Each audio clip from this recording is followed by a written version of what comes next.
नमस्कार। रांची में रहने वालों के लिए एक राहत की खबर है, खासकर जो ट्रैफिक जैम से परेशान है। एक नया फ्लाईओवर खुला है, कार्तिक उरांव फ्लाईओवर। इसे मेकॉन सिरमटोली फ्लाईओवर भी कह रहे हैं लोग। हाँ, और ये काफी चर्चा में है।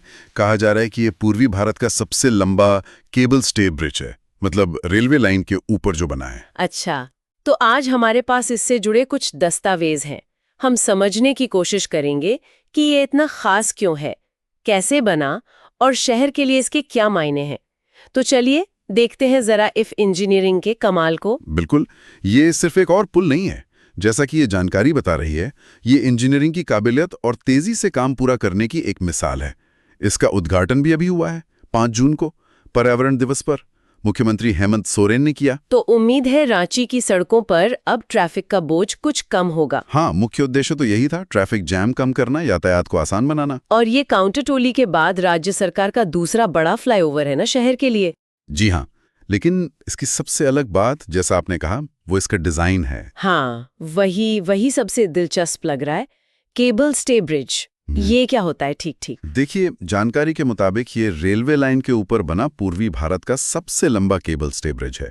मतलब पुल का वो हिस्सा जो रेलवे ट्रैक के ऊपर है, करीब 132 मीटर लंबा, वो केबल्स के सहारे टिका है। ये केबल बड़े टावरों से जुड़े होते हैं, तो बीच में पिलर बनाने की जरूरत नहीं पड़ती। अच्छा, तो रेलवे लाइन के ऊपर कोई पिलर नहीं है? जी नहीं। और ये पहली बार हुआ है झारखंड में कि फ्लाईओवर में केबल इस्तेमाल हुए हैं? हाँ, ऐसा पहली बार है। और इसकी जरूरत इसलिए पड़ी क्योंकि नीचे से ट्रेनें गुजर रही हैं और वहां पहले से एक ओवरब्रिज भी था, तो पिलर खड़ा करना मुमकिन ही नहीं था।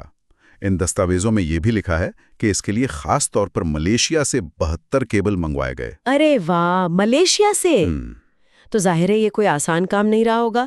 इसे बनाने में समय और पैसा कितना लगा? इसकी नींव रखी गई थी 19 अगस्त 2022 को और ये तैयार हो गया रिकॉर्ड समय में, 2 साल 9 महीने और 16 दिन, जो कि इतने बड़े और मुश्किल प्रोजेक्ट के लिए काफी तेज है। पौने 3 साल, ये तो वाकई तेज है। और लागत? कुल लागत करीब 355.76 करोड़ बताई गई है और इसकी कुल लंबाई है 2.34 किलोमीटर। इतना बड़ा प्रोजेक्ट रिकॉर्ड समय में, और वो भी चलती रेलवे लाइन के ऊपर। रेलवे का तालमेल तो बहुत जरूरी रहा होगा इसमें। यकीनन बहुत जरूरी। रेलवे को अलग अलग समय पर कुल मिला के 238 घंटे ट्रेनों का आना जाना रोकना पड़ा था इसके निर्माण के लिए। ओह, 238 घंटे! हाँ, और डिजाइन की बात करें तो वो आईआईटी बॉम्बे ने एलएनटी और राज्य के पथ निर्माण विभाग यानी आरसीडी के साथ मिलकर तैयार किया। एलएनटी ने इसे ईपीसी मोड पर बनाया, मतलब इंजीनियरिंग, खरीद और निर्माण सब एक ही कंपनी की जिम्मेदारी। इससे काम तेज होता है। मैंने ये भी सुना कि इसमें कुछ बड़े अंतर्राष्ट्रीय एक्सपर्ट्स की भी राय ली गई थी। हाँ, रिपोर्ट्स तो यही बताती हैं। कई विशेषज्ञ बुलाए गए, यहाँ तक कि बुर्ज खलीफा के निर्माण से जुड़े कुछ इंजीनियर भी इसे देखने आए थे, निरीक्षण करने। बुर्ज खलीफा वाले इंजीनियर? कमाल है। जी, और इसमें काफी आधुनिक तकनीक इस्तेमाल हुई है, जैसे precast fire cap, precast girder, मतलब फैक्ट्री में बने बनाए हिस्से जिन्हें लाकर बस फिट करना होता है। इससे काम जल्दी होता है। और मोनोपाइल फाउंडेशन जैसी नई तकनीक भी है। इसी प्रोजेक्ट का एक और हिस्सा है हरमू नदी पर बना 94 मीटर लंबा extra dozed cable stay bridge. वो भी काफी खास है। वाह, इंजीनियरिंग के लिहाज से तो ये बहुत ही उन्नत लगता है। लेकिन आम लोगों के लिए रोज के अनुभव में और क्या खास है इसमें? हाँ, आम लोगों का भी ध्यान रखा गया है। जैसे फ्लाईओवर की जो रेलिंग है ना, उस पर 1.6 मीटर ऊंचा साउंड प्रूफ बैरियर लगाया है। Sound proof barrier? क्यों? ताकि गाड़ियों का शोर आसपास के घरों तक कम पहुंचे, ध्वनि प्रदूषण कम हो। ये तो बहुत अच्छी बात है, सोचा गया है इस बारे में। और रात के लिए कुछ लाइटिंग वगैरह? हाँ, खूबसूरती और सुरक्षा दोनों का इंतजाम है। जो केबल वाला हिस्सा है उस पर स्पेशल लाइटिंग है, हर 3 मिनट में रंग बदलती है, तिरंगे के रंगों की तरह। अच्छा। और बाकी फ्लाईओवर पर हर 30 मीटर पर डबल आर्म वाली स्ट्रीट लाइट हैं और 6 खास चौराहों पर हाई मास लाइट्स भी लगाई गई हैं, तो रात में भी पूरा इलाका रोशन रहेगा। बहुत बढ़िया।